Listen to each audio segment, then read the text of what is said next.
Jumping right into it, Brad, your Triton team wrapped up the 2024 season, having some great battles, knocking off 6 nationally ranked teams: Hawaii, CSUN twice, as we were just talking about, and UC Santa Barbara. It seems that you, in your second season, have started finding your groove in the Big West. Can you provide some reflections on that season? Yeah, I think anything we're doing and really everything that we're trying to build and establish here, it's just going to take work and has to naturally be a process that we're kind of trying to establish, create, build, and enhance for all of our athletes and for us as coaches and as a staff. So, I think it's just the culmination of a lot of hard work that group we had last season and put in and developed and grown and matured to really put us in a great spot to be competitive and to get some positive results out of that. Now, Anthony, you were part of that team last season, but how did you feel the 2024 went for the Tritons? From the previous season and the one last year, or the one before that, we were definitely going up from there. We did take a couple steps forward, which was great. And I'm just super excited to see what we have in the future. Grinding every day and putting in the work. So I thought that we did all right last year, and this coming year we'll just shock the world. So can't wait for that. Sounds like great stuff. And Brad, I wanted to bounce back over to you. It seems like the culture you're really developing is different and has been really transforming for the program. Can you discuss what it is that you feel like you're doing and your sense of what the team is reacting to it? Well, as I've learned throughout my life, I'm a little bit different as well, and I hope in a good way, in a positive way. But definitely there will be, things that we're doing that we take pride in, and the process we create, the experience we create, the care we have for our athletes, the connections we build with our athletes. As a staff and as players, we are really, really excited about what we get to do here. And we're really, really blessed and honored that we get to go about that journey every single day. So, in terms of what we do, we love getting to be around each other. We love getting to work in the gym, in the weight room, and we love connecting and trying to find ways to be a little bit better. And I think that ultimately leads to a athlete like Anthony and like everyone else we have within our program that are driven to get a little bit better every single day, but also aware that they're not going to be perfect. Not everything's going to always go our way. So it's being able to be resilient enough to bounce back up and keep coming in a sport where we're going to lose about half of our points, and that still could be a pretty darn successful season. So really keeping that perspective and knowing that there's a lot of growth happening for myself and for us as a program and for our individuals as well, that we take a lot of pride in that growth. In year one in your coaching tenure, I believe one of your team outings was a paintball outing. Is that something that you went back to last year? No, last year we did golf and kind of missed the mark in terms of what we were shooting for, because you go play golf and now you're in a group of 4 and then a group of 4 and a group of 4 and a group of 4, to where paintball, it was really everyone and just coming at me. So they got to unite trying to fire some paintballs at me. So Rob might be hinting at something for our guys as they're getting back to getting to campus at the end of the month. But we won't be hitting the links, and we might get a little dirty playing some paintball. Well, let's go to our next question here. Another off the court type of question, but this last summer you did something really cool. You interacted with some of the local community at Grant Elementary School in San Diego. Can both of you share how this came about and your experiences engaging with everyone that you did? And we'll go with you, Anthony. I'll start, and then. Okay. So it was actually just a few months ago, and really it came just through a connection within the volleyball world, a connection with a PE teacher there at the elementary school, and we were able to set this up. And we had 19 of our 21 guys able to be there. The other 2 had some class conflicts and different things going on. But ultimately, it was something that I felt that we weren't doing enough of, and we need more of. We need more outreach and more of putting our guys out in the community and teach them that there's way more to what we're doing than just the school, the volleyball, the lifting and strength and performance, to this whole entire experience. So it really was just showing them that and opening their eyes to that, and obviously giving back to the community is something that all of us can always do more of. So something we wanted to make sure we made an emphasis to do this season. Cool. Now, Anthony, were you able to go on that outing? Yes, I was one of the 19 athletes. I thought it was great being able to inspire kids at such a young age. Just felt like a blessing, and going through those sessions just reminded me that, hey, we're blessed to be here. We should be grateful, helping the people around the community, because at the end of the day, the families and the groups of people that live here in San Diego support the athletics in every way possible. And so having us go in there and showing our gratitude and giving our time and energy into kids that we were able to inspire and maybe one day change their lives is truly a blessing. And so looking back at it, I really enjoyed the time that was spent, and just the community around and the culture we've built for our players and for the coaching staff and for the community around. So it was great, Rob. That's a fantastic experience. I was excited to read about that online, and I believe it's on someone's social, but some great stuff in the San Diego community. Let's go to the 2025 season and the Triton squad. You return a very talented core of starters. Although you lost an important piece, a setter, due to graduation, but you acquire another very capable setter in the mix. But let's talk about that returning core. You got Evan Boyle, libero, Anthony sitting next to you there, Jim Garrison, Sebastian Laura, Josh Schellinger, and Peter Selcho. Share about the team and how you felt they did last year versus where they're coming into here in 2025. And let's go with Anthony first, and then we'll go to Coach. The squad's great. Last year we've had a lot of ups and downs, adversity off the court, but as we went on, we cleared a lot of that stuff up, focused on, that one goal that we all have as a group, and which is to get that natty. And so throughout the summer, we've worked out a lot.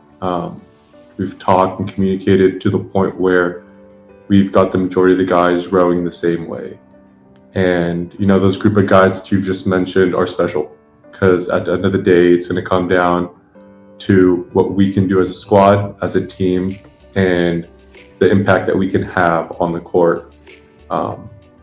We're still going through some adversity, but at the end of the day, we're still going to compete with our hearts. And I believe that each one of those individuals that you've mentioned has the ability to change the game in any way. So I'm just super excited to be part of this squad, and I can't wait to see what the future has to hold for us. Nice. How about you, Brad? Thoughts on your core guys? Yeah, bringing back 18 of the 21 athletes that we have is massive, right? And we think about the guys you listed off who have had more experience on the court this past season.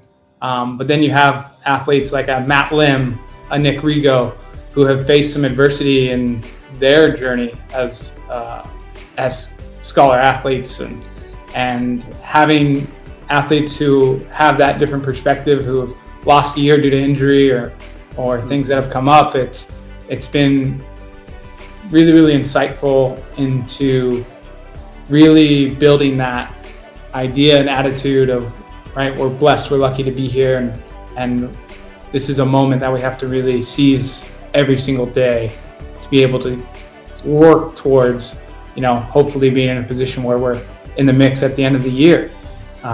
So you have that experience, you have those past life experiences, and then on top of that, now we have 18 guys in our gym who have all competed within our team at some way or another. Then you add on that 2 more incoming setters that both had college experience already, and then our 1 solo true freshman. So 20 out of our 21 athletes have college volleyball experience. So it's been extremely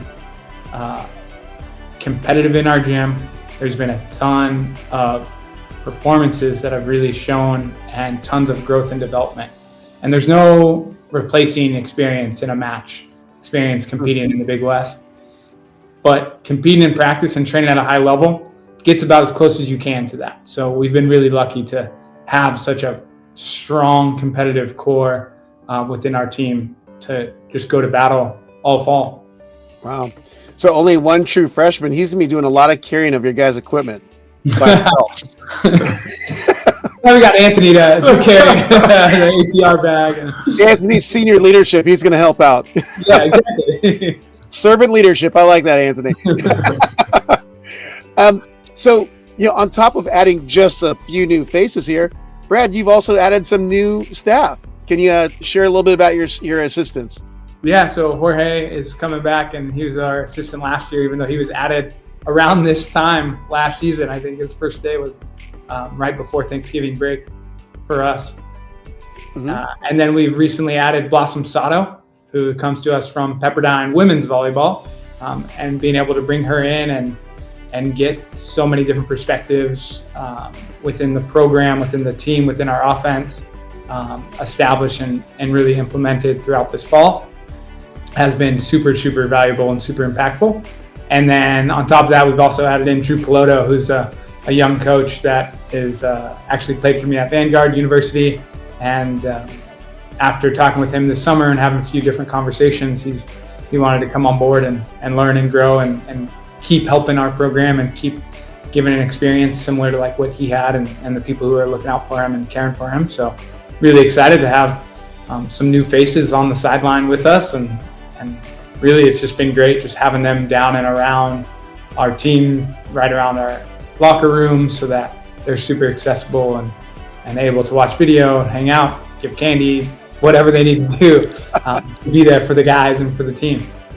Well, I'm surprised you didn't drop the Olympic or the volleyball pedigree of Blossom, being that Eric, you got Leanne, and then you've got, of course, Gary, but he's from a program that's a competitor to you guys, so we'll mention him so much.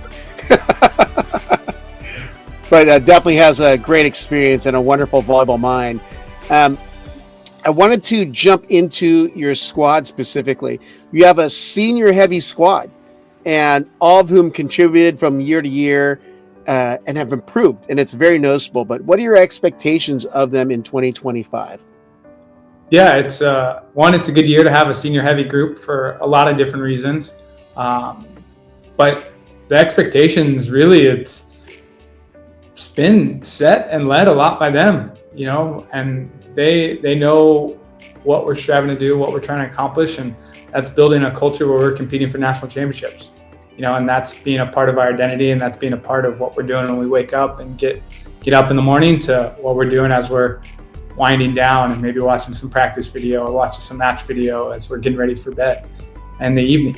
So that's building that identity and really continuing that. And yeah, we have this moment we're in, we have the season we're embarking on, but there's also a bigger picture for these 11 seniors, and some of them have some extending eligibility going throughout that. But the picture gets even bigger when you think about the legacy they want to leave, the mark they want to leave on our program, and how they want to continue building upon the amazing work that they've put in over their time within our program.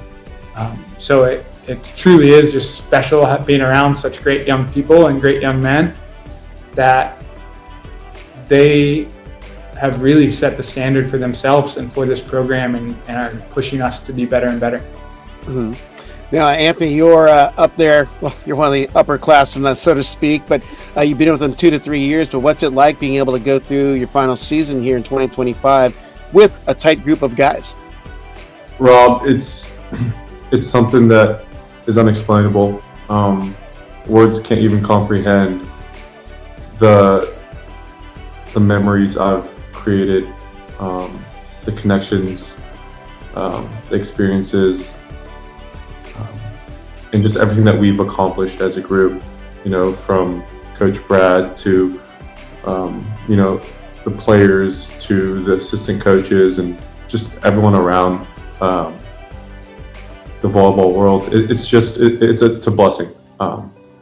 What keeps me going, though, is waking up every day, striving for perfection, and knowing that I'll never reach that, but just striving every day to get closer and closer is what basically fuels me and eases my mind.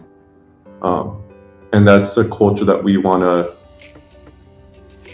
ingrain in the younger guys and build on, because in reality, if we just keep striving for perfection, we're going to get even better and better, right? Knowing that we're not going to be able to reach that, just taking a step closer is what fuels us, and that's what keeps the competitive spirit within our gym. So I'm just grateful to leave this year with a bang and to shock everyone around the volleyball world. So excellent.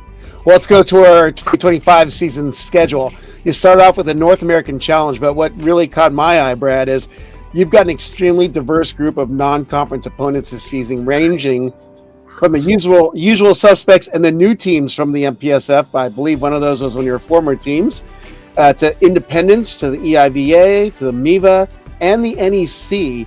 Can you share about your schedule and some matches to watch out for? And we'll have Anthony chime in after.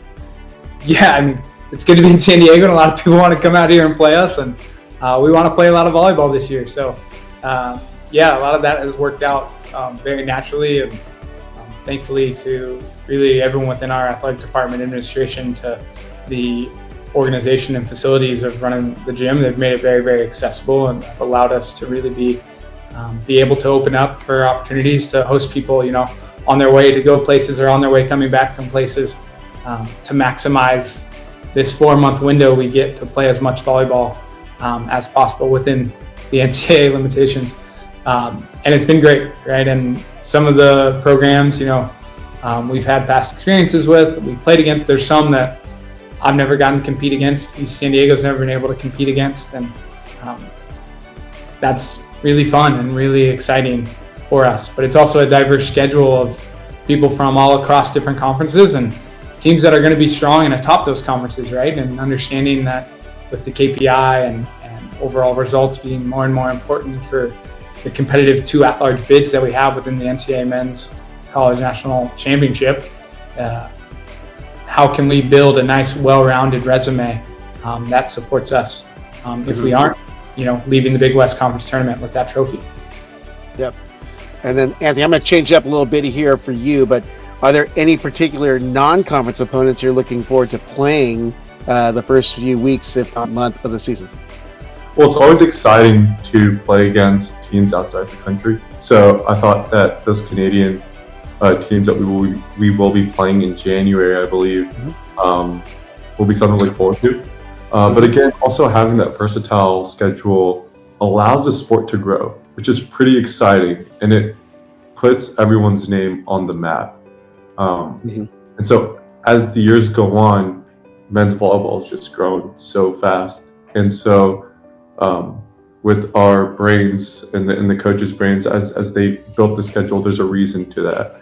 And I'm just super excited to play, some of these teams that I've never got to play against.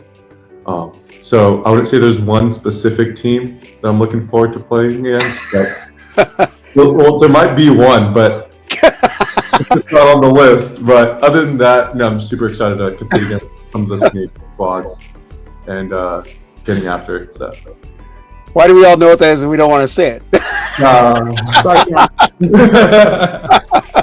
Well, let me finish with this basic question here. One word to describe competing in the Big West. And we'll start with you, Anthony. One word, I'd say greatness. The Big West just offers so much different ways of playing volleyball. And each team has its own style, which is pretty unique. Because in the MPSF, I feel like for the most part, teams are pretty standard within the volleyball, style skills. But when you come out to the Big West, you're playing against guys from across the world, for the most part, and coaches with just different coaching styles. And so it's great to be in a position where it's relatively new, but still be able to compete against some of these teams that just play volleyball differently, right? And that's just the way I look at it. And it allows me to grow as a complete volleyball player, knowing that, hey, there's not just one standard, but different teams may have different ways of playing volleyball, and we must compete within, this conference to reach a goal. So it's just super exciting being able to take on these challenges up this upcoming year, and I just can't wait. But again, that one word I'd say is greatness. Great. How about you, Brad? One word to describe it. Consistency. You got to be good over time, and you got to be good against a lot of really strong opponents, and really all along the coast and even further west, every team is really solid and really sound. So you're not afforded any nights where you can slack off or cannot be dialed in or not be locked in and not be around your highest level, right? You don't always have to be perfect, but you just have to be right around that level where you're pretty darn solid. Yeah. So consistency for sure. Great. All right, Brad Rostratter, Anthony Cherfan, UCSD or UC San Diego. Appreciate your time here today. Thank you.